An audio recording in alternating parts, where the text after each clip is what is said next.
What's up, everyone? Welcome to the Power Play with CJ. To focus in on our team previews. I was going to save this towards the end of the summer, but you know what? I just feel like going off right now on the 2016-2017 Boston Bruins. Obviously, my man Donnie Boy Sweeney has put together a fine motley crew of talent that will, definitely contend for like the 10 or 11 spot in the Eastern Conference. Definitely, just it's what you want from a team. Without further ado, let's look at the forward core. Right now, top line, David Krejci, Matt Bolesky, David Backes. If this were like 2013, oh my god, OMG, hashtag squad goals. Now, Krejci's coming off hip surgery. Backes just signed one of the most erroneous contracts in team history. And Bolesky's a good player. I'm a Matt Bolesky fan. Don't get me wrong for a second. So, now what? I mean, I think Backes will have some moments next year, and I think playing with the guy, he's going to move to the wing, obviously, with Krejci. I think that was essentially implied when he signed here. And I think, again, he'll have some very nice individual moments, but I don't think his first year will be good statistically. Won't help the team win a lot of games because the defense sucks. We'll get to that in a second. And by like year 3 of the deal, we'll be going, why did Don Sweeney have him sign this contract? So sign him to this contract. So again, Backes will have some nice moments next year, but beyond that, whatever. Second line, Patrice Bergeron centering with Brad Marchand on one line. That's foregone conclusion. Then I put Pastrnak there. I think he's ready for that full time. I know he got hurt last year, and then after that I kind of struggled at times. But I think that line works. I think it can work. Maybe a slide. Vetrano on that line full time, but I like Pastrnak there, definitely for sure. And Pasternak's ELC is up at the end of the year, so he's going to be looking to parlay his play into a nice second contract.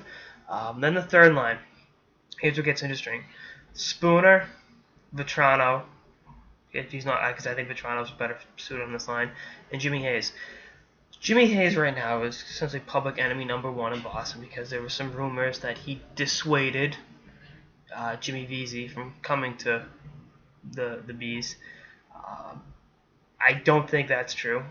I think Jimmy's got a bad rap around town because, the looks like Tarzan, plays like Jane thing.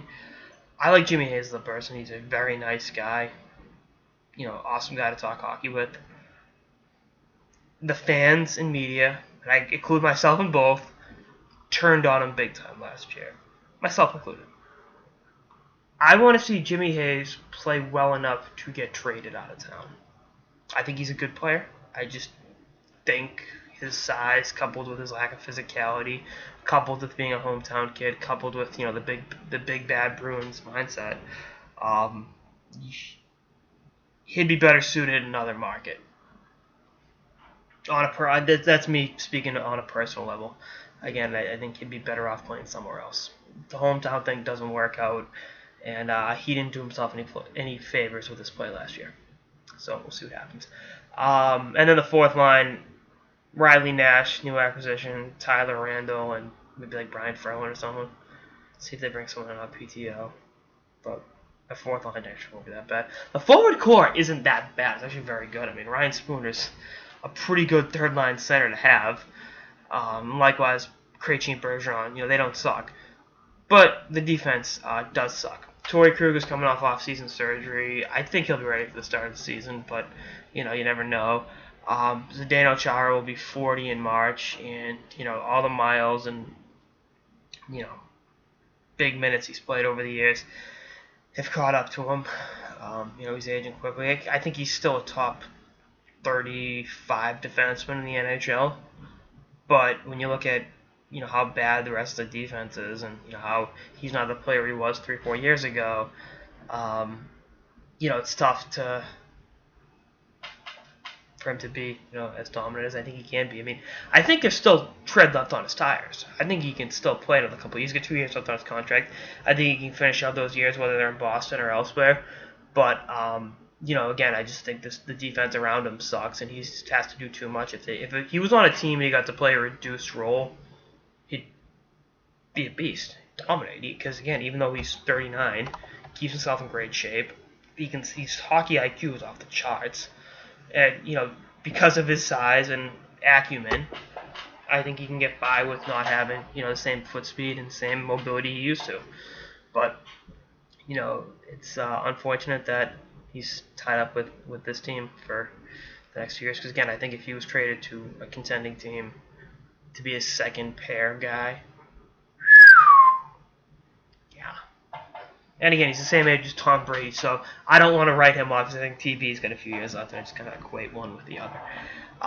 Again, Krug's coming off surgery, just signed a new contract. I like Torrey Krug, y'all know that. My two biggest points of contention, Kevin Miller and Adam McQuaid, in that they're essentially redundancies. They're both depth defensemen that signed contracts that were, I guess too long for them. I don't mind having one on the roster. I just think having two on is redundant. And, don't bullshit me with, Kevin Miller had the same agent as Jimmy Vesey, and that's why it's like no, it's not what happened. And obviously how'd that work out for the Bruins? I don't think that was the case to begin with. I just think Don Sweeney was actually dumb enough to sign Kevin Miller to the contract, and we'll see what happens beyond that with the two of them in Boston. What am I missing?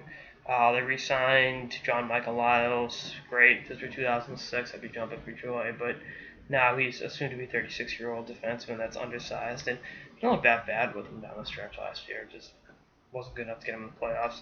And Colin Miller's a guy I want to see.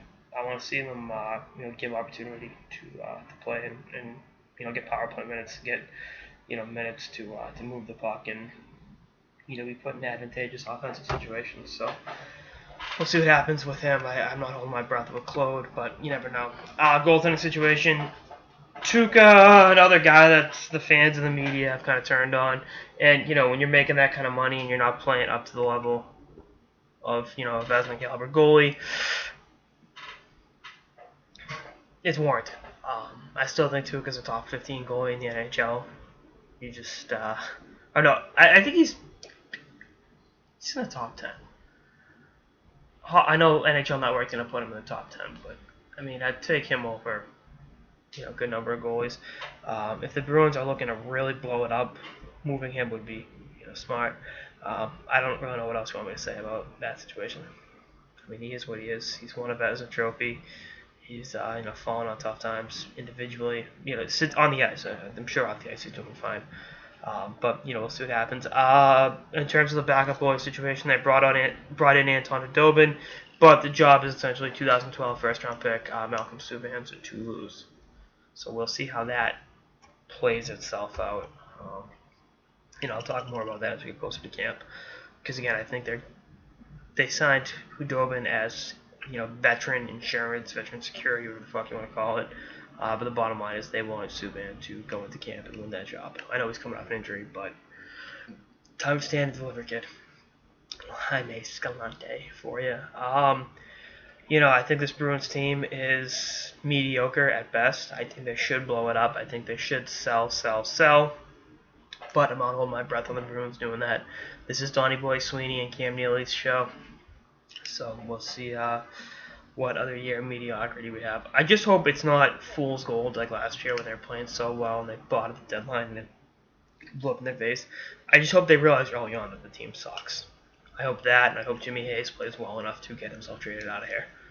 Because I don't think being in this market with the set of circumstances, surrounding him and, the fans and media hating his very guts, is healthy for him. He's too good of a guy to deal with that. I may malign him, I may say some mean things about him, but I stand by that he is a good guy, and I don't want to see him in this clusterfuck anymore. Anyway, that's all I got. So the power play with CJ. Oh, and for those of you saying that I'm just trying to be a troll against the Bruins and I'm trying to be like Mike Felger, I'm just calling it like I see it. If I woke up tomorrow as Mike Felger, I'd fucking kill myself. I would hate myself if I was Mike Felger. Anyway, that's all I got. Episode of the Power Play with CJ. Stay tuned for more episodes for the off season and beyond. Later, guys.